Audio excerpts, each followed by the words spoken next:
welcome back to the channel. This is Rob here at Smirking Gun Reviews, and we're back with more leftovers. That's right, we finished Season 1 last week. Now we're on Season 2, Episode 1. Big changes. Basically a whole new show, practically. So one of the cool things about this show, other than the fact that I keep forgetting to do things for... There we go. So, it's not one of my videos unless I've forgotten to do something or the camera goes screwy or whatever. So we're back with Season 2. Like I said, each season the show kind of reinvents itself. Kind of like a Wire. But like totally different though. And so, full spoilers, like I said, if you have not seen this episode, it is called Axis Mundi. Which basically means world center. Or the connection between heaven and hell. That spot. Heaven and earth, sorry. The place where the two meet. So, take that as you will. I looked it up. So, the beginning of this episode, we had to start kind of here in the middle of the episode because there's a lot of nudity in this one. Or unexpected, and I didn't want it to just pop up out of nowhere. Because at the beginning, we go way back to early man times where there's a cave woman who is very pregnant and has to get up in the middle of the night to go to the bathroom. And we'll be talking a lot more about like some of the stuff in the episode and what I think at the end. But she goes to the bathroom and there's an earthquake. And the people that were in that cave are either crushed or they got trapped in there. So either way, like she can't get in, they can't get out, and that's when, of course, the water bursts and she has to give birth right there. So now she's a cave woman wandering around like with a baby, nobody to help her, in the wild. Animals, who knows what. This world just doesn't... they don't show dinosaurs or saber-toothed tigers or anything like that. But still, she's out in the elements by herself with no food, no shelter, no backup. And eventually, a rattlesnake comes across her path by the baby. She tries to get it away from the baby, not understanding what a rattlesnake is, I guess. And it bites her. And she eventually, slowly but surely, as she's walking and trying to find somewhere to take the baby, find more people, she slowly succumbs and dies with the baby in her arms and vultures circling overhead by a big body, a nice little size, not big, by a nice little body of water, a pond, a good sized pond. She dies. And presumably you think, well, this baby is effed. Because the vultures are coming not just for mama, but probably for the baby too. Not even probably. But another person comes, another early woman, and comes and takes the baby away. And thereby, where she has died, we segue completely. We just transition over the water to it's now. Well, 2000 whatever. And it's now present time, and these girls are playing in the water. There's a guy testing the water. We get a lot of like stuff that's just kind of we're thrown in the middle of this story, really. I mean, with the whole thing of like the cave woman, and then to modern times, there's a lot of like stuff that when you first see this, you're like, what is going on? Where is this? Why is this happening? Why is there a big guy testing, taking water samples from this pond? Why do the girls want to know why he's taking samples from this pond? And they're just regular teenagers. They're having a really good time, but they're Evie, the one that's she's the African American girl. She's kind of weird right from jump. She's really weird. She's flirting with this guy, and I don't know if it's just normal teenager stuff. I don't know, but they're lively and they're spirited. We cut to the car. And they're really, like, there's music playing where you'd think they'd be singing and dancing, and suddenly they're just kind of sitting there, kind of somber. I should have said this though, like when they did that segue, it was like, "Welcome back to the leftovers, everybody." Oh, we show a cave woman dying with a baby in her arms, and nobody knows what it means. Although, like to be fair, let's talk about this though.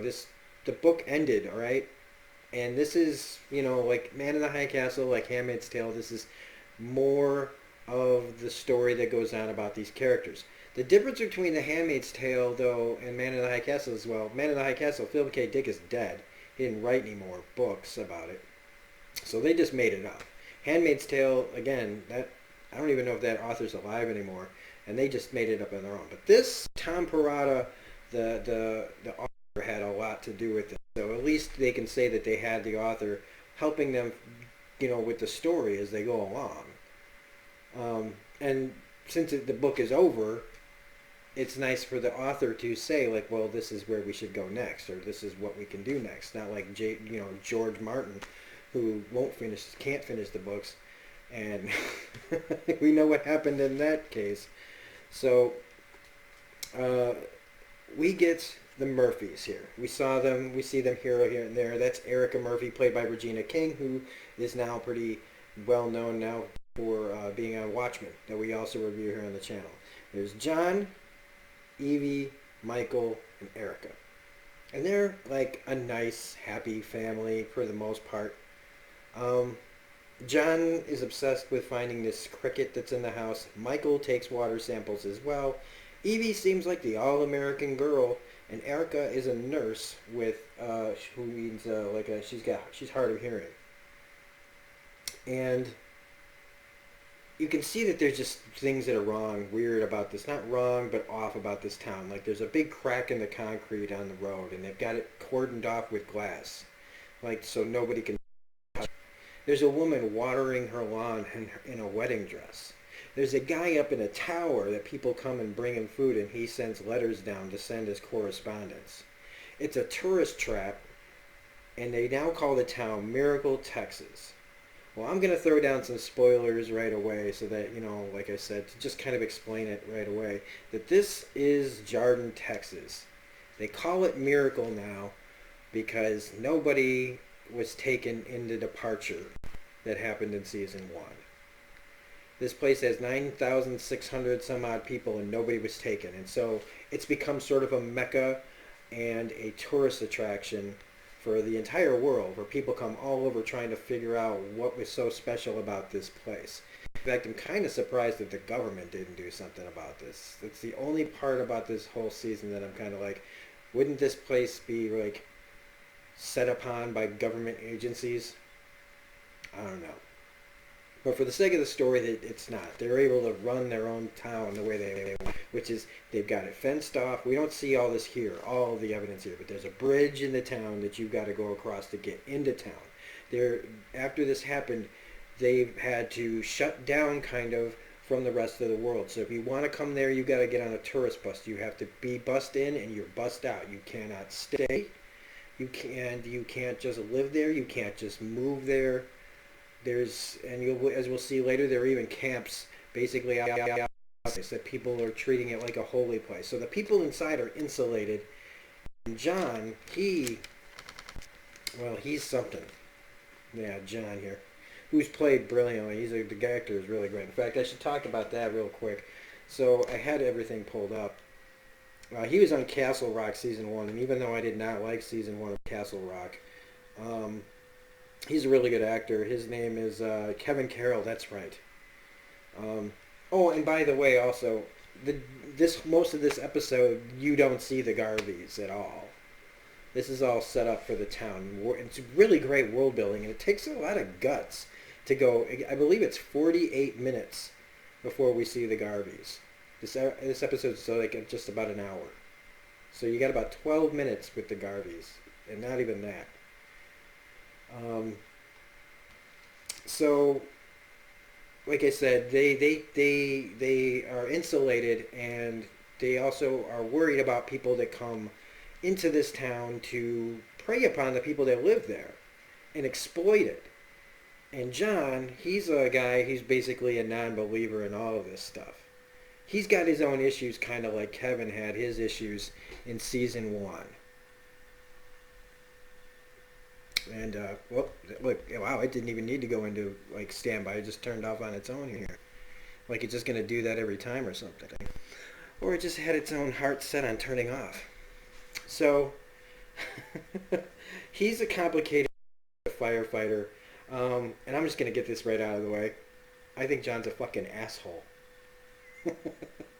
I know that like he's got his town's best interest at heart. He wants he family's best interest at heart. But I know a lot of people like John, and he's a fucking asshole. So anyway, that's just how I see him. But it's also a testament to the character. Now I think other people might, really, like this character might really resonate. But I see him as kind of a. I'm not gonna say he's.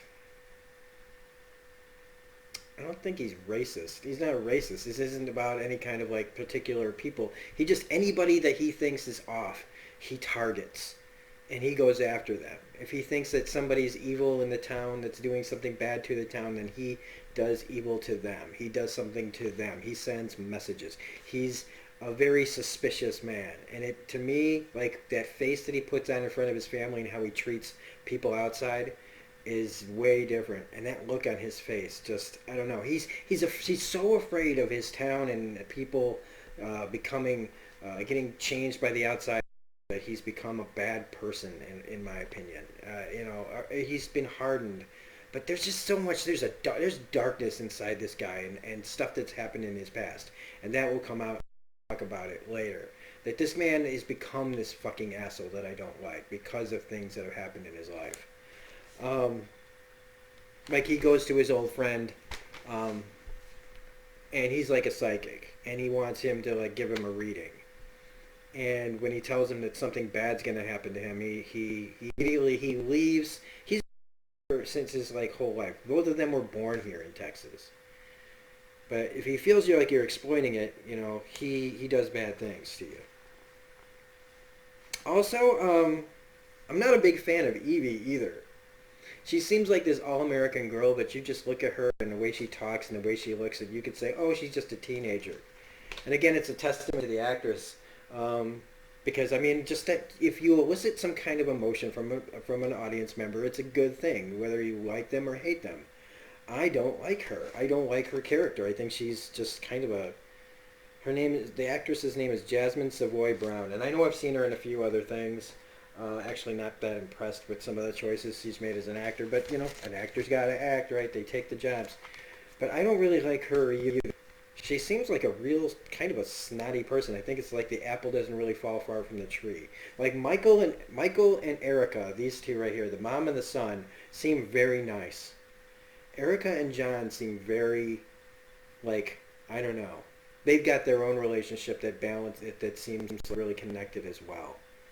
And then we like all of a sudden get this weird run, this naked run. All the girls are running around naked in the woods, her and the two girls, and that's why I can't show it. But it's like they're just like, remember they talked about like in movies like The Crucible, the books like they would talk about. Yeah, and there's a goat that's about to get killed. So here we go. Like how they would say girls running around the woods dancing naked, kind of. I don't know what this is meant to represent, but they're definitely, just running free in the woods naked, which is like another hard cut to her, like being a normal girl playing catch with her dad in the backyard, which looks like she's on the softball team. So she's doing all these things. She's part of the choir. Oh, this town has a theme song. Also, this whole "It's a Miracle," and you know how much I don't like singing. So, well, singing in shows, and I just did it, but. It's kind of funny that they have their own theme song. And so John, though, goes to his fire department friends and says that we need to do a 5. I don't know what a 5 is, but they go to his friend's house. They throw him out the window, and then they set his house on fire. They let it burn down, but since they're the fire department, they can easily put it out. So John makes examples of people. And then nobody really does anything about it. Even Erica... Like this really nice nurse just kind of puts up with it. She knows what he did. Or she's pretending she doesn't know. And then she has to treat the guy, so she knows what her husband did. She treats the psychic that she's known this guy, and he tells Erica like, John, uh, there's no avoiding what's coming, and she's like, what's coming? And we cut away without him telling her. I mean, I'm assuming that he told her like something bad was gonna happen. Well, Erica, also she's got some weird stuff going on too because she takes a run that you saw earlier if you were watching this. She takes a run out of the woods, out by a tree, uncovers a box, and inside's a bird, and it just flies off. And I'm like, what? Even I don't remember what that's about. Um, but they go to church, and we get the speech about how 9,261 people here are spared, and Matt lives here now. He's been here for about 2 months, and he brought Mary here. And as soon as he starts speaking, this was also John decided to go to church. He doesn't go very often. And you saw behind me, like as soon as Matt starts talking about how special this place is, his alarms start going off. Oh, here's another snake oil salesman. Here's somebody else that I'm going to have to watch out for. Maybe I'm going to have to throw him out of a window too and burn his house down. He gets this look that just changes. So it's a bad look. It's a disgusted look. He looks disgusted. He hasn't even said anything really, and he's just disgusted. And he goes out of his way to meet Matt and fish for information. Even his other firefighters are looking at him like, is this going to be another person that we got to like deal with because of, whatever you got going on? I don't know if they're fully involved, but they go along with it, so I guess they're somewhat culpable. And I think the minister even purposely cuts Matt off so that he doesn't say any more than he does. Like he knows, like, don't say too much about what you're freaking here for, man. And another way that I know John's a fucking asshole is the bacon thing. Now, what's the bacon thing? Well, if you watch this episode, you should know what I'm talking about. When the waitress comes and brings his food, and this is probably going to make you wonder, like, why am I calling him an asshole about this? She brought the bacon on the plate, and he's like, I asked you for the bacon to be on a side plate. And you go, yeah, whatever. It's the way he says it. It's the attitude. Now, they always get it wrong, but being from the restaurant business, first off, if I would never have to be told twice about a guy like John, and I probably would avoid his table like the plague if I knew he was going to be a jerk every time. But it's just, there's that tone that he has about it. That when you worked in the restaurant industry long enough and I don't know, it's hard to explain. But if you don't treat people in customer service nice, even if they make mistakes, he didn't purposely do it. But he's got this tone like a lot of people that go out to eat have, like, I'm paying money to come out. Let's not go down this road. Also, John didn't appreciate during the speech when Michael said that we don't visit evil upon evil, meaning that John's kind of got a guilty conscience about what he does. And then, like we saw, some cowboy-looking dude walks into the middle of the restaurant with a goat, slaughters it in front of everybody. Who they all seem pretty nonplussed about it. So it's okay for somebody to slaughter a goat in the middle of a restaurant. John doesn't seem to have a problem with that.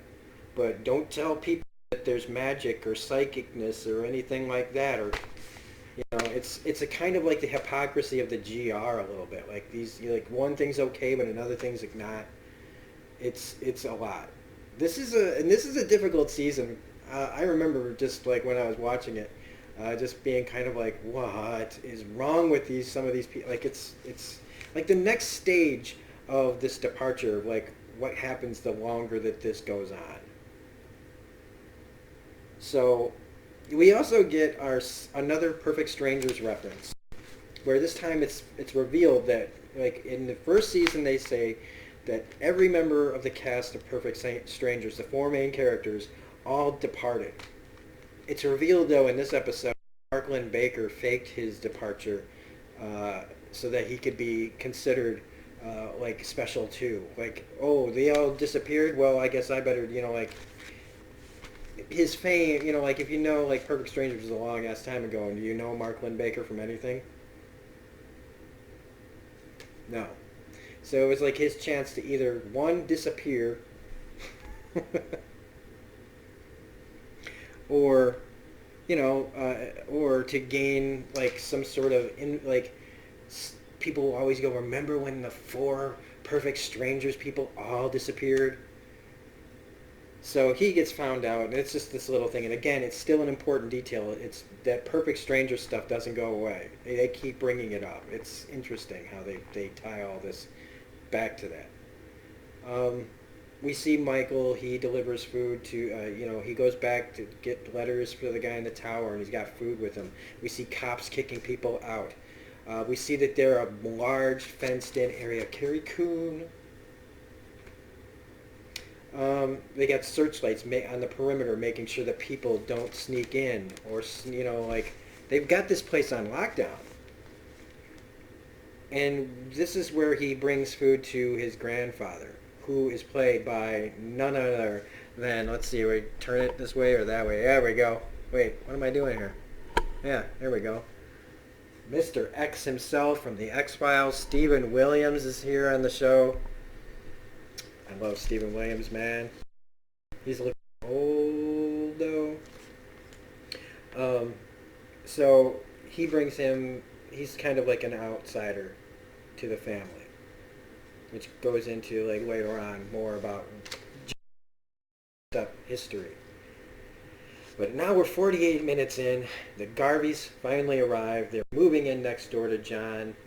We don't have why are they there. I mean, Matt's there, so I guess they followed him. That's like the general jump you'd make. Um, but pie out that somebody left for him.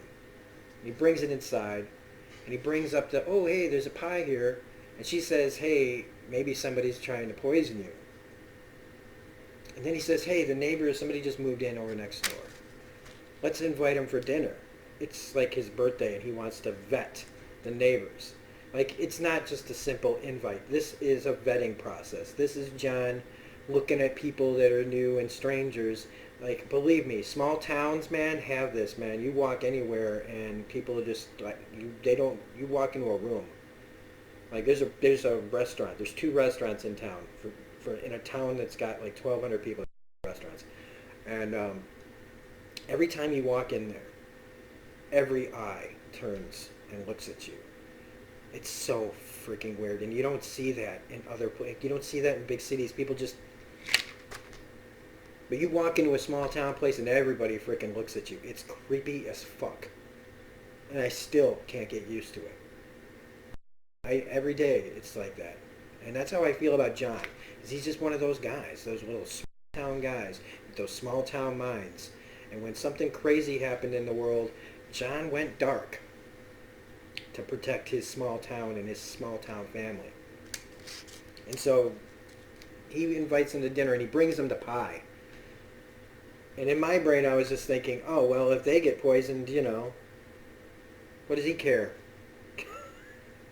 And maybe that's a messed up way to look at it, but that's just how I look at it. Because, like I said, I have some like I love this show. I love every season. I love every episode.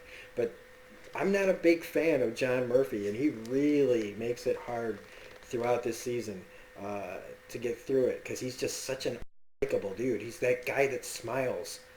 That's the line. One can smile and still be a villain. Now, I don't think he's a villain. He's just so real.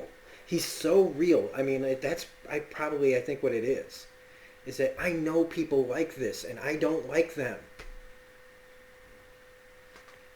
Because it's not phobia or anything like that. It's like a phobia of anybody from the outside.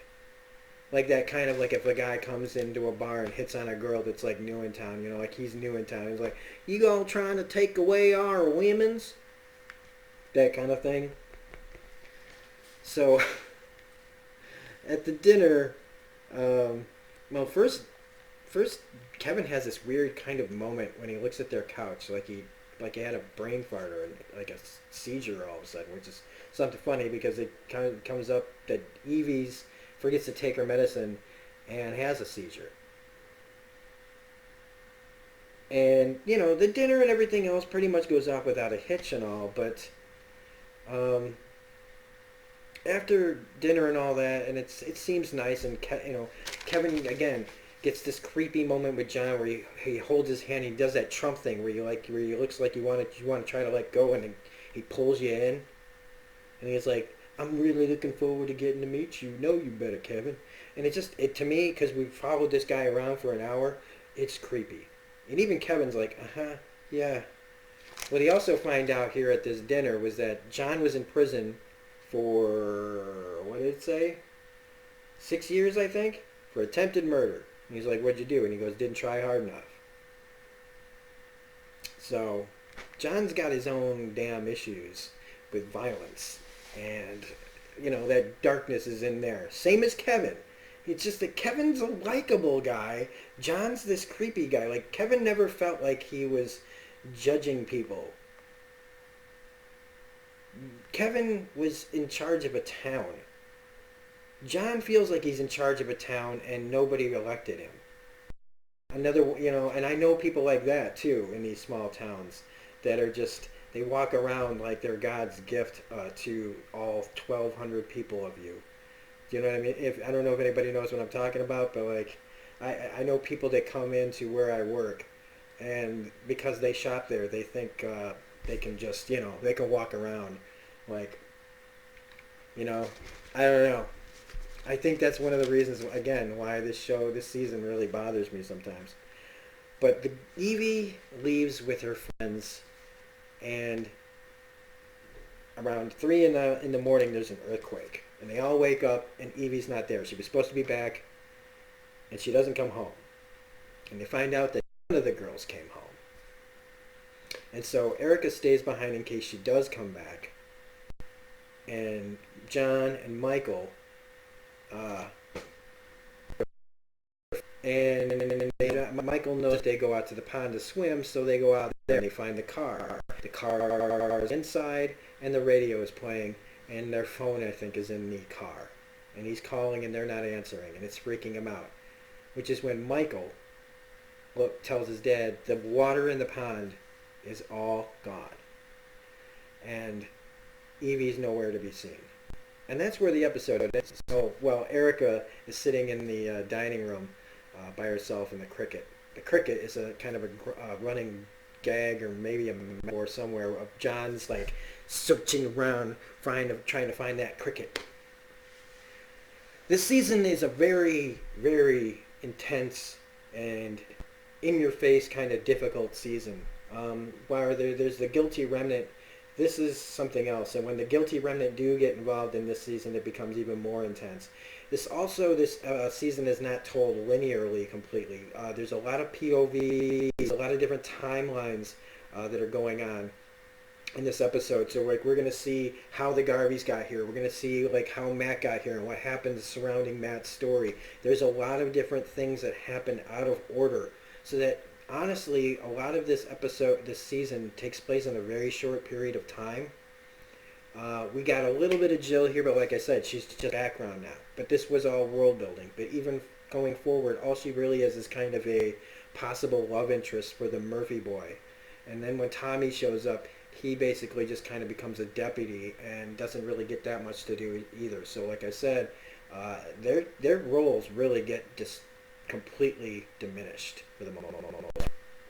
So this is a really good episode, and like I said, it takes balls to just start a show off with a whole new set of characters, and not introduce your old characters for almost an hour.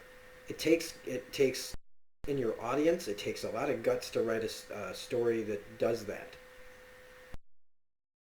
Wow, like, are they even going to be in this? Like you get that feeling after a while, like, wow, how much did they change? Like, is this going to be a whole new show? And should I be worried, that there's nobody left in the cast? Anyway, that's it. That's the episode, and I get to the end just as my camera really starts to have a breakdown. It's a good time to stop. Well, it freeze frames on it. You can hear me. So that's probably where it's going to be all making the weird Max Headroom noises. So I apologize for that. I have not been able to figure out my new camera. I can't find the software to buy for it. It's wanting me to buy software. Download some demo software. We'll talk about that another time. So anyway, if you have this review, please hit the like button, comment, share, subscribe, all that jazz. Otherwise, we will be back with episode 2 of season 2 coming next week. So everybody have a great day, and we'll see you on the next video. Bye.